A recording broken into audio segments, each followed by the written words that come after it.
Whoever is listening, guys, welcome back. My name is Grayson Mann, and welcome to episode 143 of the Man with the Plan podcast. You may recognize the face and the name from this show. Back in the summer, we did a Clemson football preview series, and one of those opponents was Florida State. And today, we have Curt Weiler of the Osceola back once again.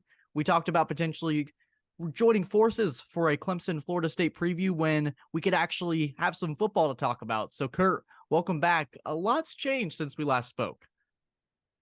Yeah, no doubt. I would not have believed you if you told me Clemson would be unranked for this, for entering this game this weekend for sure. Yeah, so I think just from the very start, I just want to do our FSU check-in. So FSU's in the top 5.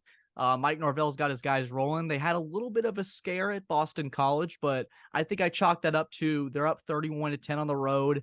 Boston College had a little bit of a surge. So can you just take me through what the energy is like in Florida State right now? I definitely think it's anxious. I think, coming out of that LSU game in particular, and even kind of what they did the next week in Southern Miss, there was confidence going into the Clemson game of just like, we've looked better than Clemson so far. And I think that's changed a little within the fan base, just of like, oh, well, that was kind of scary. And obviously, you're not going to play at a consistently high level all year long. There are going to be those weeks where things happen, where breaks go against you. Breaks definitely went against Florida State in that way. Some mistakes, some otherwise. But no, I definitely think it has brought the fan base back down to earth a little bit, where I think the kind of before last weekend, there was definitely a sense of a steadfast belief that, hey, I think this is a playoff team, just from especially what they did against LSU. And I think last week kind of showed you, hey, if they don't bring it week in and week out, there are plenty of games on the schedule they can lose. Yeah, and this ACC looks a little more competitive than I think I initially believed. You got Duke, who, well, like we said a little bit, they upset Clemson earlier in the month, and they're in the top 25. Miami's beat Texas A&M. They're in there too. Clemson, while unranked, they're still a formidable challenge. Florida State in the top 5. The conference is wide open, and I think FSU stands at the top of that of the totem pole right now, heading into late September. But I think the big story for a lot of fans outside of the Florida State world is Jordan Travis, and he hurt his shoulder against Boston College. I believe he played the rest of the way, but there isn't any update that you could provide the audience as he heads into this game against Clemson. Is there anything Seminole fans should be concerned about, or maybe Clemson fans thinking, oh, maybe we can get a weaker Jordan Travis? No, so he did play the entire second half, and he's practiced all week. We talked to him today. We wouldn't normally talk to a guy if he wasn't going to be set up to play. So it seemed. Mike Norvell said on Monday, I don't expect kind of any lingering health concerns for Jordan, and that's kind of been the case as the week checked out. So Clemson's not going to quite catch that break, and that would be quite a break. Yeah, I think in my mind, I'm thinking I want to see Florida State at their best coming to Clemson. So there's no, if Clemson ends up coming out winning on Saturday afternoon, there's no asterisk or no but. And For the same sure. thing goes for Florida State, especially given the state of these two teams. But we had this conversation in the summer about what we'd expect from both programs. So I want to now do some impressions. What has been your impression of FSU so far? What's impressed you that maybe wasn't on your radar? And maybe what are some areas of concern heading into game 4? Yeah, I think, what's impressed me is kind of what I expect to be. I've been impressed by the offense. They had the lull there in the second half of that Boston College game, like you said, after they got up 31-10. But I think there was a stat. I think I saw a stat that before that lull, before they didn't score in their final, probably 4 series against Boston College, and I think they'd scored touchdowns or scored on 17 of their last 20 drives or something like that. This offense is what we thought it was. And it is kind of, having so many weapons, having an experienced offensive line that's done a good job of keeping Jordan Travis upright. And Keon Coleman's, I think, what we thought he was. You've seen the potential for a next step from someone like Johnny Wilson. Even if he struggled against Southern Miss, he bounced back really well last week. I'll tell you, we haven't really seen Trey Benson be Trey Benson yet. The guy we saw last year, I think you saw him some in that Clemson game last year. We have not really seen that Trey Benson yet this season. We haven't felt like we've gotten him rolling, and obviously that won't be easy for per se to do against Clemson with the strength of their defensive line and linebacker crew. Looking at the other side of the ball, I've been impressed overall with the defensive line. I think, frankly, a big story for this game. Florida State's done pretty well at stopping running backs. Florida State has not done great at stopping mobile quarterbacks. And Thomas Castellanos at BC was a big part of that. He had a few design runs and a few scrambles where he picked up some big yardage last year. I think he was over 100 yards, I think, before he took a sack or two late in that game. But it was pretty remarkable what he did, and that kind of showed something. I think the secondary also had some issues. I know Clemson's skill position talent isn't maybe what it was in the peak years, but if we see those coverage busts, misassignment type things show up again, that is something that, I mean, it may not matter how good the skill positions are if they're wide open. Yeah, and we specifically talked about this stretch of 4 games in June about we're going to learn a lot about these teams in such a short period of time. Like we for example, you maybe have a team like Ole Miss who's kind of hanging around in the top 25. They get their test with Alabama this weekend. So you really have learned a lot in these first 3 weeks, and you usually don't get that sometimes depending on the scheduling. So I'd love to get your take on, we talked about Jordan Travis, and maybe we start a Heisman watch here on this campaign. Where's he really lined up within his expectations, how he came into the season? What's blown me away from him is his continued development as a passer and just the ability of, you can't get this guy down. He's able to make so many plays that just leave your jaw on the floor. I'm really excited to see how Wes Goodwin's defense attacks Jordan Travis and tries to keep him inside, because he's the most dangerous when he's using his legs to make plays. It's unbelievable. Yeah, it's funny. I mean, Jordan, I feel like has tried to not kind of run like downfield as much. I think it's somewhat self-preservation, knowing, I mean, I can't help the team if I'm not out there. But I think it's also a bit of, I mean, wanting to prove himself as a passer. But you're right, whether he takes off or whether he just keeps the play alive. I mean, there have been quite a few plays where, I mean, frankly, it was the same last year, where it looked like he was dead to rights, and he just kind of, I mean, he makes some ridiculous play and escapes a pocket. I mean, I wouldn't be surprised if there's a play or two this weekend where the Clemson fan base gets loud. They think that's a sack. And I know I've seen Jordan Travis know what they think is a sack, what looks like a sack could very well not be a sack with how athletic he is. Yeah, I mean, I think by no means is the Heisman bandwagon derailed. I think, I mean, what he did, especially in the second half of that LSU game, I think he threw 4 touchdowns and only 1 interception and quite a bit of yards in that LSU game. I think that, I mean, showed he was worthy of being in conversation. I think he's not at the top of the list right now. You look at what some other guys have done. But I think, truthfully, a lot of the Heisman often comes down to what they do in the big moments. And that's, I mean, this weekend is one of the few left where you're circling as, like, I mean, that's a game that even if it's not a ranked matchup, it's 2 real good teams. It's, I mean, a game that a lot of people are watching, especially alone in the, like, not alone, but the big game of the noon slate, not going up against one of those other games. So, I mean, the opportunity is there for him this weekend. It's not something he especially concerns himself with. I mean, his line he always defers to is, I could throw for no yards, and if the team wins the game, I'll be happy. So it's not about that for him, but he's acquitted himself well enough where, like, he's by no means out of the race. Yeah, and Jordan Travis, certainly all eyes will be on him. All eyes in orange will be on him, making sure he can't spoil anybody's day in Death Valley. But for Clemson, and I think that we talk about program expectations in June. We talked about what this Clemson team was going to look like. And while I thought Duke was going to be a nice challenge to start the year, I certainly didn't expect Clemson to take a shotgun to their foot to kick off the season opener. But what's been your impression of Clemson so far? This new offense certainly has put up the numbers, but in certain situations, at least for me, it's the routine execution that's really been this team's worst enemy. When you look at pedaling on your own back foot with a pick 6 against Charleston Southern, whether it's fumbling twice within the 5-yard line of the goal line, miscues with the field goal team. You've probably heard about Clemson's new field goal kicker coming in, taking online classes on Monday, playing Florida State on Saturday. Pretty normal thing for the college football world to experience. So what's been your impression of this 2023 version of Clemson? Yeah, I watched. I'll say I haven't watched a ton of the last 2 games, just because, I mean, I've also been covering games those days, and obviously, think in both those situations you take certain things with a grain of salt. I mean, obviously, I think Mike Norvell said Monday, and I think if you look at it, it kind of does bear out. The last 6 quarters, they've started to look like Clemson a little more in terms of offensively, in terms of the scoreboard. I think in terms of defensively too. Now, with that, I would bet that Clemson fans aren't entirely buying it until they see it against, I mean, not even a Florida State caliber team, but I mean, even a NC State or someone like that, just like a team that like is in your stratosphere. So yeah, I think it's interesting. I mean, this is a heck of a litmus test. I wasn't sure they'd be challenged either. I kind of thought coming into the year like this would be the first real test for Clemson. I thought Duke might give them a bit of a game. I don't think anybody saw what was going to happening in that game, obviously, and there were some circumstances on both sides, though. I mean, Duke made some mistakes too that kind of let Clemson into that game and had them have the lead at halftime. So yeah, it's interesting. I don't know what to make of that offensive line. I know. I mean, I was looking at PFF this week, and they have allowed the most pressures in the ACC, and they haven't exactly played the best competition. I mean, Florida State's allowed, I think, half as many pressures, and they had played an LSU that Clemson hasn't. Cade Klubnik.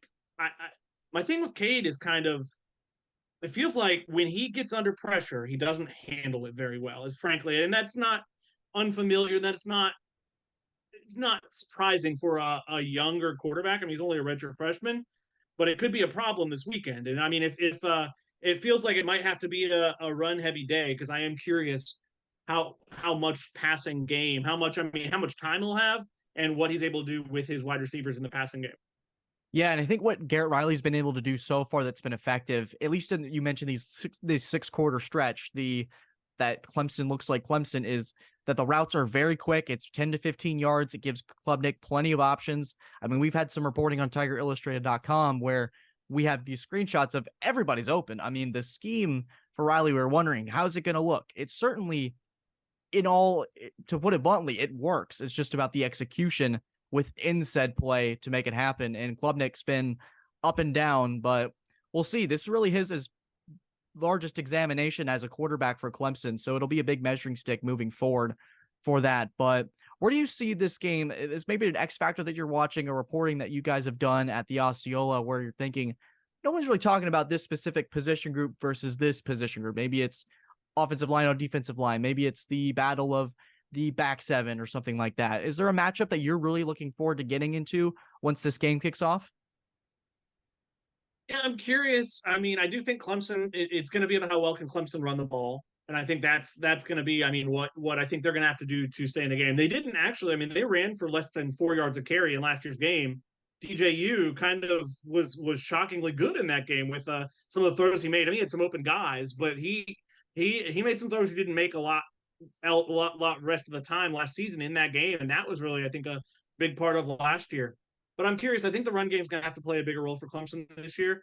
And I'm curious how Clemson's DBs. I mean, the secondary has been vaunted. I know talking to you in the offseason, you were high on Nate Wiggins as a guy who really came on last year into this year.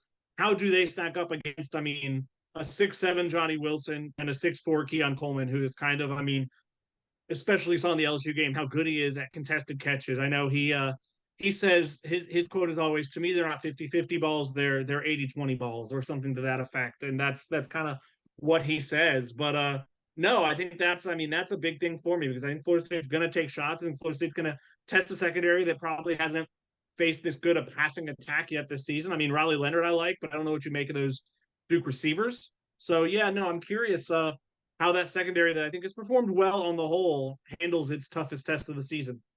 Yeah, I could expect Florida State early on to try to take a deep shot to get what hopefully can be a energetic Clemson crowd that they can replicate the energy from FAU on Saturday night. But I could see Norvell and Travis saying, hey, we got to get this crowd out of it. It's an early kickoff. You can really deject some fans if you can get maybe a potential Keon Coleman touchdown early or Johnny Wilson touchdown. Just assert your dominance on the road.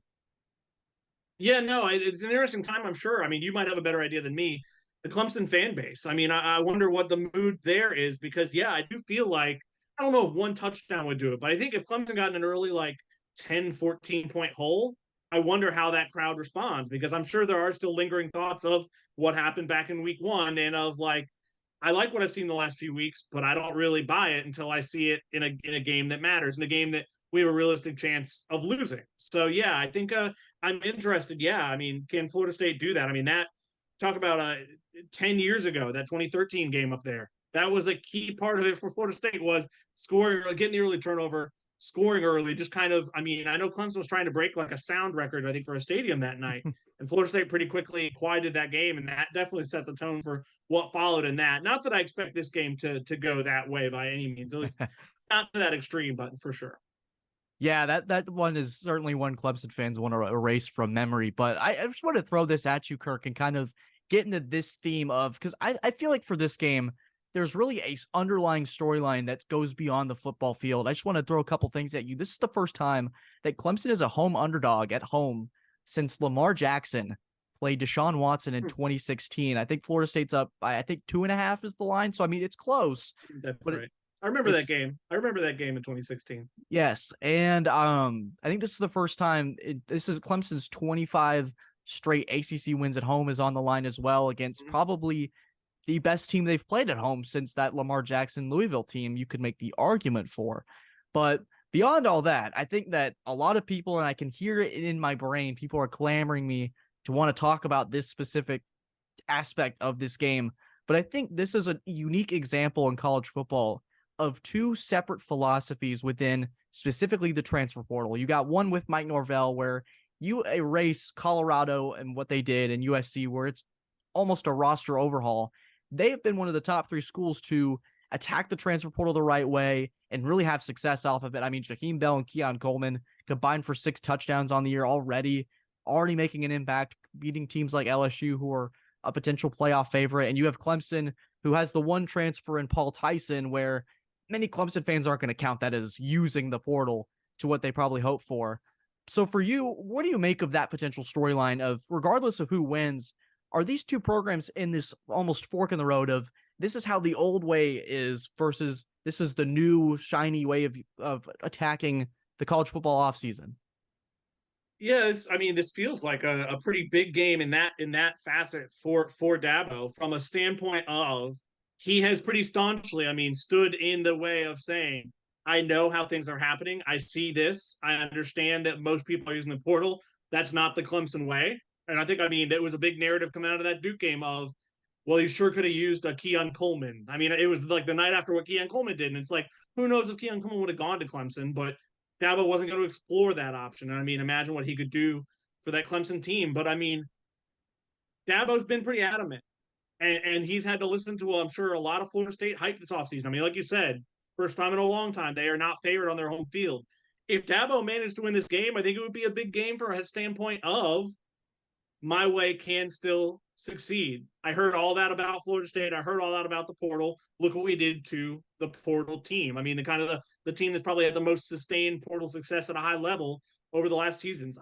I will say, I don't think Mike Norvell wants to use the portal to the degree he had to long term. I think that was just, I mean, it creates a new way to rebuild a roster quickly. I mean, we've seen what Deion Sanders, Mike may have done something like Deion did, or at least closer to that if he'd had that capability when he took over. The rules weren't in effect yet. But no, I think, it is an interesting game. I think more I think, don't get me wrong, Mike would like to get the monkey off his bat. I mean, Clemson, after he beat Miami, he beat Florida last year. Clemson's kind of the looming one that he hasn't beaten yet in 2 tries. So he would definitely want it would mean something to him, but it might mean more to Dabo, just from what I was talking about. Yeah, I would really, thankfully, would be able to be present for it, win or loss, but I would love to hear his immediate, because I know, and it's not to get into like this discussion or trying to speak for anybody, but this has been a large question looming this program for a couple of years of, hey, are you going to adapt and choose this new way, or is the old way just for you? And so far, I mean, depending on who you ask, it's been this way has worked for Clemson. And this has been one of those years where early on that discussion has started. So to me, this feels like this is one of those games in college football for all fans to look at, of you could not run it more differently. And you're going to see those two ideas clash on Saturday. It's going to become some, like, to some people, not to everybody, but to some people, it's going to become this like overarching, like, fork in the road type moment where some people are like, well, maybe the portal's not here to stay. If Dabo won, and if Mike wins, it's like, see, Dabo was wrong. And it's going to become this big referendum that maybe it shouldn't be, but to some people. But yeah, no, it is. I mean, the most striking example we've seen of that for sure. I mean, where it feels like for the first time, Florida State's on even footing, I guess even a little above being favored as a road favorite in this game. Yeah, and I guess it really beyond that, and you don't want to overreact to of being like, oh man, Dabo's way doesn't work anymore. Like this is the end of the Clemson way. He has to do this. Like it has to be this way from now on. But it certainly would be an interesting point in this program's history under Sweeney's tenure of a time where there was an option to improve the team, and he chose to go his way, which, to be fair, has been widely successful so far. Well, for a guy who's largely run the ACC since Yeah. Florida State fell off, with the exception of that 1 year, I mean, I'm not going to say that Clemson would be out of ACC contention with 2 losses before the end of September, but they have to win out to have any chance and have some stuff kind of go their way. So yeah, I mean, it would be an interesting spot for Clemson to be in. Yeah. So before we get into the like final pieces of this podcast, I would love to hear from you from an FSU perspective. You talk about getting that monkey off of Norvell's back with beating Clemson. What would it mean? What would a win in Death Valley on Saturday, triumphant or just getting out of there with a win? What would that mean for this Florida State team moving forward as they move to October? I mean, in the scope of this season, it would be kind of what we thought was the 2 big hurdles going in, and like we talked about earlier, there are some things later on where I don't think Miami is going to be. It is a home game, but I don't think Miami is going to be as easy as you thought it was going to be. Florida looks like it's showing signs of life. Duke will be an interesting game. That's in October in Doak Campbell Stadium, but you'll be through. I mean, you'll be through October with the best case scenario of 4-0 in your very tough, very front loaded schedule. And that would be, I mean, frankly, I think if Florida State takes care of business, I'm pretty widely going into this week, kind of since LSU, seeing them among like a playoff pick. It feels good almost, it wouldn't cement them as a playoff pick, it would cement them in the projections at this moment when you're just looking at, I mean, what the schedule looks like. And with the fact that, I mean, it's entirely possible if Florida State wins this game, it won't be a Clemson rematch in Charlotte. I mean, Clemson, a lot of things would have to go Clemson's way to make that happen. Maybe it'd be someone else. But it would be, I mean, it would be the surest sign. I mean, I think a big thing Mike Norvell hasn't done yet is, I mean, kind of reclaim the ACC crown, show he's good on that level, maybe even more, and it would be a big step towards making that happen. Yeah, and I think regardless of what happens on Saturday, there's going to be a lot of eyes watching and a lot of storylines. But before we wrap up, Curt, you might be saving us a final score prediction, but for our audience, do you want to give us maybe an insight to what you're thinking as to a final prediction or why Florida State could potentially take this one?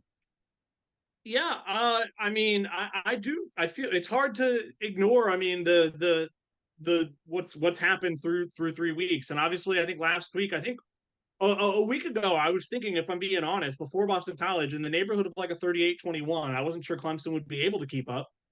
I don't think I'm going to that extreme yet, but I do think Florida State could win. I think Florida State could win by the neighborhood of 7 to 10 points. I think that's about where I'm leaning now. Just from, I mean, I think I'm not sure Clemson's strengths line up well with Florida State. I think, I mean, if they're able to get pressure, which I expect them to, with guys like Jared Verse and with who they have a defensive tackle and Patrick Payton, from all I've seen from Cade, I'm not sure he's going to be able to operate. And we'll see if Clemson can run the ball into a loaded box, if Florida State's loading the box for them. And I think Clemson's defense is good, but I don't think this is I mean, I'm not convinced this is